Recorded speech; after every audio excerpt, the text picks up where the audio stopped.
Hey everybody, welcome to the Toronto Real Estate Show with Jenelle and Leslie. I'm Jenelle Cameron. Hi there, I'm Leslie Pearson. And today we're going to be talking about the stats for November, which just came out.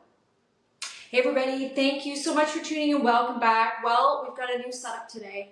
Yes. We have a new location, we have video maybe, and we've tried to do this several times. It hasn't really worked. But we're going to try again today and see how it goes. Yeah, I mean, how long have we been doing this? Was it 2020? Wasn't it 2019? It was before No, COVID, it wasn't I think. 2019. Was it not? No, I was sick. No, it wasn't 2019. 2020 then. Yeah. Yeah. And we've had one move since then, but this is like a bigger move anyway, so it'll be fun to see, and hopefully everything works out. Hopefully everything works out. You know, it may be trial and error. Yeah. It may be trial and error. Yeah. So we probably won't make this one too long just in case we screw it up and have to record it more than once. So we're going to talk today about the stats for November. Important stats. Yeah, I mean, the stats always come out kind of the first week of the following month, and so it's timely. We have our feelings based on of what's happening in the market based on our kind of anecdotal just running around the city. And some months that gels with the stats. It'll be interesting to see this month. My impression, I don't know what yours is that we've talked about this in the last couple of months, is that there's nothing happening.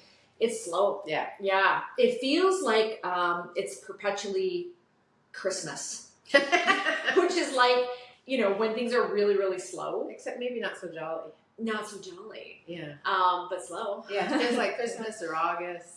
Or August, yeah, cottage season.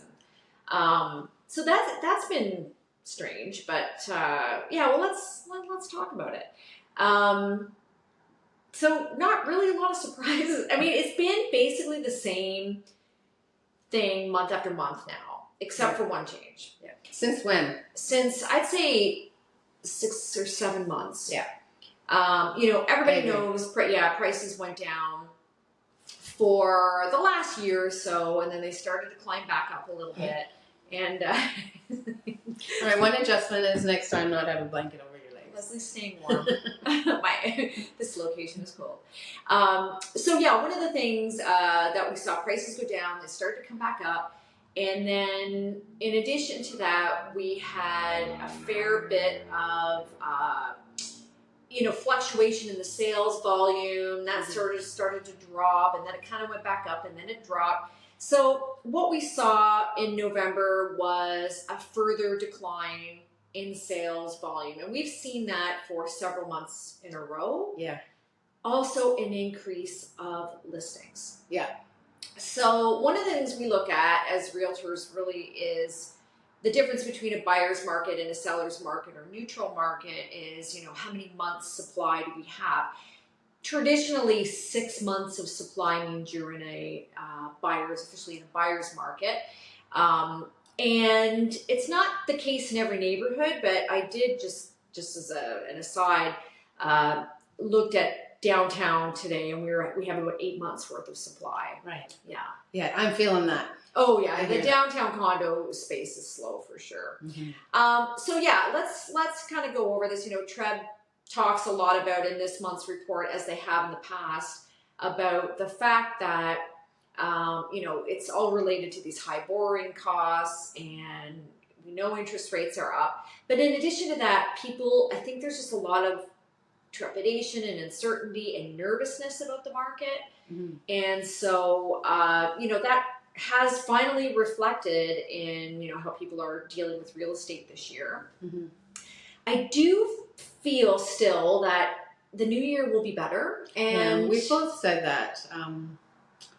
It's hard to sit here today and be overly optimistic, because I do wholeheartedly actually think that, but then I think, what's going to make that happen? What is going to be a force that changes it from the inertia of today? I don't know what that is. Yes, I think the answer is media. Well, so you think that's going to change? Well, I'm starting to see a little bit of a difference in how they're reporting on the facts, and it's so fascinating to me, because I was thinking this morning as I was driving along. I thought, the thing that really affects the real estate market, probably more than anything, is the media. Yeah. And as they are talking about doom and gloom, everybody believes doom and gloom. But in the last couple of days, I've seen some reports about, better buy now because if rates go down, prices will go up. And I haven't seen that. So that's good. I'm that you're starting to hear a couple of little things, and it's kind of interesting because, I had a listing that was slow to move. I mean, not really. It took 3 weeks, and I think the average in that neighborhood was about 31 days, so it wasn't that bad. But all of a sudden, in the last few days, I started getting more activity, started getting calls, started getting showings, and had 3 offers this week. So there is maybe a little optimism happening, or maybe people are just finally realizing there's not a lot we can do about interest rates. We have to, try to take advantage of. Yeah, so as some deals. time has passed, they're maybe a bit more acclimatized to it. Also, I think there's some belief maybe that they're not going to be increased further. I think there is that belief, and Yeah. we're going to get an announcement tomorrow. Yeah. Or, is it tomorrow? Yeah. Yeah, tomorrow. So I think that maybe people are believing that more, and so starting to act because of that. I think. It's so hard to know, right? But that makes sense to me. So yeah, let's give you a bit more context. So we had basically a 6% decline in sales volume compared to last year. It's a little more than we've been seeing. It's been kind of hovering between 3 to 5%. I think a couple months ago it was 6%. So 6% less sales. Yeah. However, kind of the bummer in that is that we had 16.5% more listings. Yeah. And so, again, same kind of thing we've been seeing, a lot more listings, not as many sales. You know what that means, more months supply. Right. But you would expect another outcome of that situation, wouldn't you? Yeah. And that's not happening. Not as much, but we've seen the first decline in sales price that we have seen in about 7 months, and it's very minor, 2.2% down month over month. Right. And I'll break that out because that sounds like, oh, that's bad, but it's actually not bad. It's really a couple of segments where you're getting that the most. So considering we've got 16.5% more listings, we've got more, less sales volume, but prices are pretty much flat. They're holding steady. Yep. So that's not too bad. So, houses tend to be doing a little bit better than condos. And we, especially in the downtown market, we really feel that. Yeah. It's ugly. Yeah, well, so downtown is mostly condos. And so that's why you feel it so much. But, we have some listings downtown and it is quiet. There's nobody looking. And no even like tire kickers or... nothing. No. And we monitor it closely, and because we have listings, and we're wondering, what's up with our listings. But then I look at it, and none of them are going. Yeah. None of them are selling. The little cheapies have a better chance, I think. If they're priced well and they're tiny and they're I don't know. There's so many of those. There's so many of those. Yeah. Like around 5 to 550 square feet. I don't know what the number is, but... Well, because I think those were mostly investor units, right? So if we're looking at investors, they are likely the ones to sell first because the numbers don't work anymore. They're hurting. Yeah. They've got, tenants in there that are paying, maybe rent from 3 years ago. Yeah. Which doesn't work out to enough money anymore by the time they're paying a mortgage on this, and they tend to be maybe first time investors because if I've said it once, I'm going to say it again. You should not buy an investment property for the short term. Right. You need to be thinking long term. So interest rates will ebb and flow, prices will ebb and flow, but and the other thing that we say all the time about purchasing investment properties is how much wiser we think it is to buy something that has more than one unit. Oh yeah. Because, when you're in a lease or have tenants that have been there 3 or 4 years and something happens, you're just so much more vulnerable. Yeah. But Yeah, so downtown condo market, really tough right now. Stinks. Yeah. Okay, so the average selling price of all homes, all markets in the GTA, $1,082,000 and change. Yeah.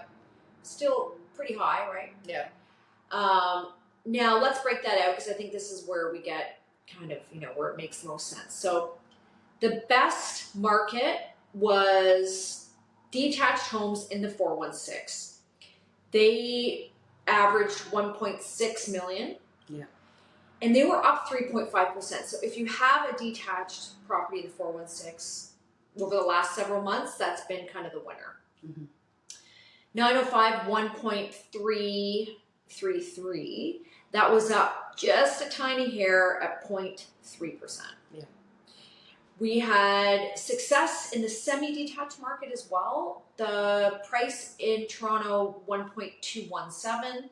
The price in the 905, 949. And those were both up 2.4 and 2.9 respectively. Not bad. Mm-hmm. And then this was a surprise to me. The condo market was only down 1.7% in Toronto. That's flipped because last month I think we were down 8%. Yeah. And prices held pretty steady there, 720,000. And in the 905 they went up 6.4% for condos. I don't understand that, but I don't either, but I don't know. Mm-hmm. It's interesting. I mean, I think we've stopped. So what is the decline? What did you say it was? Like It was only 2.2%. But do those numbers add up to 2.2? Well, we've got townhomes in there too. A couple of them, yeah. Townhomes were dropped a fair bit, 0.3, 3.6 in Toronto, and 0.7 in the 905. I always find townhomes hard to throw into this mix because there aren't that many. Right. In the 905, there are more. lots. Yeah. But in the 416, it is tricky to add those in. Yeah. So they skew the numbers. So they do skew the numbers. So if you haven't had many or you've had many. Average days on market, not a huge difference from 2022. 39 days this year. Yeah. 32 days last year. Yeah. Yeah, it feels a lot longer than that. It does. Watching things out there. And you have to remember too with condos that includes the time that they're conditional for things like review of the status paperwork. So it kind of skews the numbers a little bit. It does. That's not, if you think in the grand scheme of things, is that terrible? 40 day, a month and a half? No, not at all. I wouldn't think so. You know, in many parts around the world, they would kill for that. Right. We're just so used even in to, Canada, like some of the East Coast, they're looking at 2-3 years for. Can you imagine? Oh, yeah, that'd be a tough go. Yeah. So here's something interesting that I wanted to point out too. Active listings up 40%. Not new listings, but active listings up 40%. That's where we're seeing and feeling it the most, I think. I agree. It's like I'm looking at the numbers in the downtown core for condos, and there's just so many. Yeah, exactly. That's the problem. So many. I mean, I didn't look today, but I remember at some point last month us looking, there were like 2,300 units for sale. Yeah, that's about the Bloor. Yeah, that's what it is. I look at it every day. Yeah. And in that kind of situation, and you got something to sell, like how do you make yours the one that sells? Yeah, and I think that's the best, most important question, because we have gone over this is the reality in the past, but you really have to be thinking about that, because there are so many, units out there that look the same. Yeah. They look the same. So how does yours stand out, right? Yeah. So that's why you need a good agent, and that's what you need to work hard on, and make sure that with so many available for sale, that yours is the one that sells. Yeah. Yeah, that's the first issue. And then how well it does is the second. It's price, it's marketing, it's everything that we've talked about before. It's staging, it's photography, it's doing everything you can to at least give it a fighting chance. Yeah, but it's tough. We have some listings now, and getting people in the door, despite doing all those things. These places look great. I know, but getting people in the door right now is tough. This is the dilemma. I mean, everything is being done correctly. You know who's really hit hard right now? Stagers. Because they stage these properties and nobody wants to renew the staging. Yeah. And I think as time has gone on, there's less and less staged properties out there. Yeah. So you stage for either a month or sometimes 6 weeks. Yeah. And then, so if you're, in the years recent, you've only needed that first initial outlay because things have been, selling like crazy. But now, when they drag on longer, it's a debate. Mm-hmm. Do you extend it for another month, another month, or do you not? Mm-hmm. And as you say, most I would say, are choosing not to. Yeah. And because it's expensive, right? Yeah. So in a vacant place, they're keeping up the staging photos on all the public listings, but you go there and they're empty. Mm-hmm. But at least there you can see the pictures of what it could look like. But I've seen some that's fair. Where they staged at the outset and it's not empty, they're living there, and then it went back to reverted to how they're living. Yeah. And then you go to these places and that's it's like, yeah, that's it's a shock. So, I mean, what do you tell people? Like, there are circumstances when we're kind of in one right now where you've got a listing and they have to sell. Like, it's not a let's wait and see, or, we'll just give it time. Like, they have to really sell and they're on a time crunch. What do we do? Well, isn't there really only one thing you can do? I think there is. Yeah. I mean, it's all about price. It's all about price. So I think I hate to say it, and I hate to say it because of its impact on other sellers at the same time.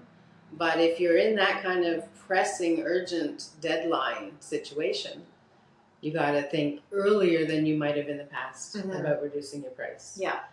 So we have a couple listings. Well, one that's been on maybe, just for 2 weeks. I think it's too early to have that conversation. I think so too. But maybe after about a month you do. Yeah, I mean, or maybe even a little bit longer considering the holidays. But yeah, the average days on market, I think, of condos downtown is in the 30 plus days. Oh yeah, and so we're only at 14. Yeah, I wouldn't have that conversation yet. No, I think it's the only thing that's the only thing that's going to move something is changing the price. Is price. Yeah, 60 days I think is fair. Yeah, especially with a holiday intervening. Yeah. Yeah, and so that's important, I think, for those of you out there who have condos that are going for sale or they've been for sale.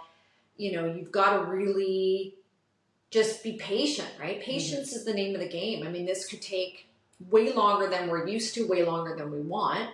Yeah. But what else can we do? I mean, it's patience. It's kind of waiting out the market. Yeah. It's being reasonable about price. Yeah. Taking it down if you need to. I mean, there's some stupid. I saw like a listing yesterday in a building in Leslieville, which is probably about, I think it was 800 square feet, which normally about $1 million for this particular unit in this building. They brought it out at 1.25. See, it's like, what are you thinking? There's You're no never going to sincerity sell. there. Yeah. And you're not even going to get. See, the difference is in the past you get people through the door. Now you're not getting anyone through the door. Right. Exactly. That's the problem. Yeah. And we've one of our condo listings downtown. I've had, it's a little bit different, and I think it reflects the marketplace. But one thing that every agent who calls me, now it's not very many that are calling, but one thing they're all asking is, how motivated is your client? Right. Which is code word for how low will they go. So that was never the focus of the conversation before. Yeah. Well, I'll share this story because this is probably good for both buyers and sellers. But one of the listings I had, which we had listed at $979.9, I got an offer only after 2 weeks on the market of $800. Yeah. And I said, "You've got to be kidding me! Like, there's no chance in hell that they're selling for $800." And they were like, "Okay." So I think these people go from place to place to place, throwing in offers, trying to see how good of a deal if it sticks somewhere. Yeah. And then if it's going to work. And then I had another offer of $850, also ridiculous, which never went anywhere. But people, I think, really think that there's such desperation that we are going to be considering any and all offers. And I would recommend all of you sellers to sign every offer back. Yeah. you know, even Don't if let it's it go. terrible, Yeah. don't at least give it a shot, because they might just be tire kicking. But Yeah. I do think that most people out there, they're not serious. They're just trying to pick up a good deal and see what happens. Yeah. And that's really hard on sellers because they're not used to that. Right. And then what happens if you have a seller that actually is motivated and kind of desperate to sell and does accept a really low ball offer? What do all the other sellers do? Yeah, that's a good question. That's hard. Yeah, because it kind of skews everything, and people get really confused about how to proceed. Yeah, that's a tough spot to be in. It is. Yeah. You know, decisions made in desperate times are always unfortunate. Yeah. But, you know, every situation is different, and sometimes it happens. Yeah. I think, and that's a good point, really, is that we have to be looking right now at whether it's a unit in a building or a house in a neighborhood as a sort of cross-section of what's been going on over the last couple of months, as opposed to just taking one sale. Yeah. You throw out the high, you throw out the low, and somewhere in the middle, and you average them, and that's... I would always have done that. Me too, but I think for so many years, like, everything was high, right? Yeah. High. And then you'd get one outlier once in a while, but now it seems like there's going to be more of that. Yeah, and people, by the way, are still making money, right? Like, if you bought, unless you bought in the peak of the market, like, you're still, this has been a fabulous investment for you. Whatever you've owned, I'm telling you, it's been good. It's so hard for people, though, not to reflect back on what their neighbor did. I know. Yeah, like, you know, in late 2021, my neighbor got 1.5. What do you mean? Like, it's hard as a homeowner not to see that as a loss. But it isn't a loss because you weren't in the market then. No. Yeah. My steal of a deal story was, I have clients that just picked up lakefront property in Peterborough, and they paid $980. It was initially listed last year for 1.6. Yeah. Wow. And just kept coming down, and then they, you know, and that was probably a little high, not crazy high. Yeah.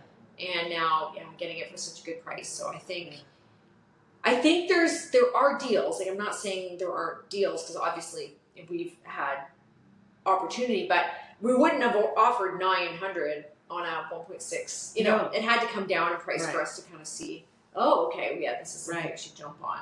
And again, these particular people have never sold this property, had been on the market. They bought it for $11,000 in 1956. They built it in 1960. Yeah. And so it's all a win. It's all a win. But it's not the same win as their neighbor a year ago. Right. Yeah. And the other thing to remember is if the value of buying and selling in the same market.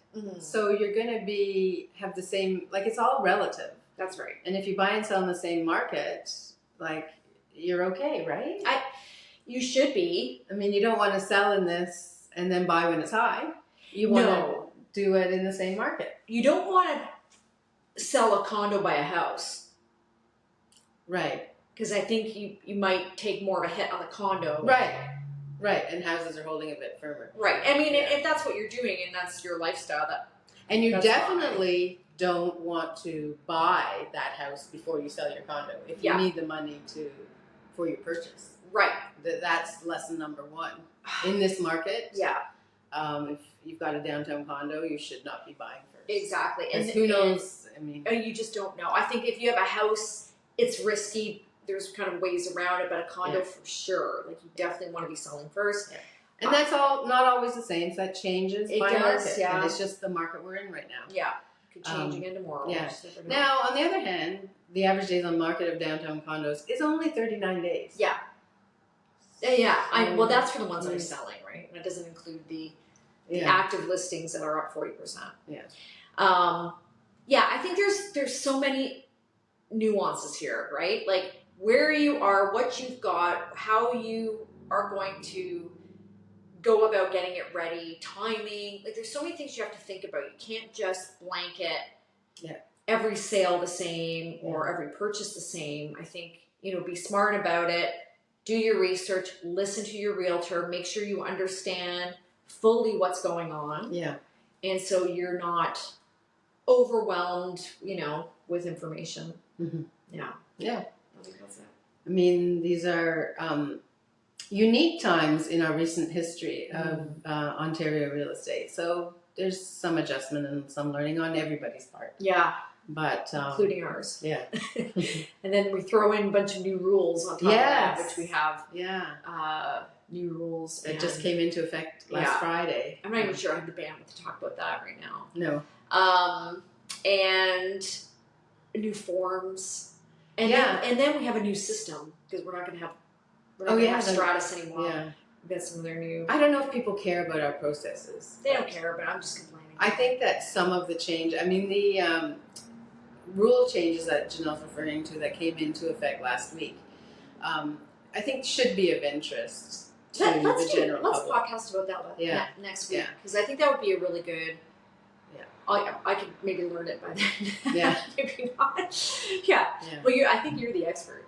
I'm a little bit maybe further on the learning curve than you, but only because I recently took 2 bus trips to London and Kingston. Without that, I wouldn't have been. You seem to be a better rule follower than I am. I'm like, yeah. Someone will tell me what to do. Although we're both a bit of a, I'll know that when I need to learn it. Yes. Yeah, we're both like that. Yeah. Oh my gosh, I remember when I worked at another brokerage, a colleague of mine was newer to the business than me, and she would constantly be asking me these theoretical questions. What happens if this? What happens if that? And I'm like, I've been doing this for 10 years and it's never happened. So get it out of your brain. Why are you worried about it? If it happens, figure it out. Anyway, we're rambling, but maybe we should just before. Yeah, we'll wrap it up, and hopefully this worked out. Or we'll be doing it again. All right. Well, listen. Thank you for watching. If you're watching, thanks for paying attention. On our YouTube channel, Jenelle Cameron team, we have a podcast area, which we have not utilized yet, but there will be the video recording of this podcast, and of course, regular podcast for audio listeners. And on top of that, of course, we really would appreciate it if you would take a moment just to rate us at the bottom of the podcast on Apple or Spotify, and you've got the opportunity to rate us. That would mean a lot. We'd really appreciate it. And make sure you're following us on all of our social channels too, which is at the Jenelle Cameron team. Sounds good. Have a good one and happy real estate. Happy real estate, everyone. All right.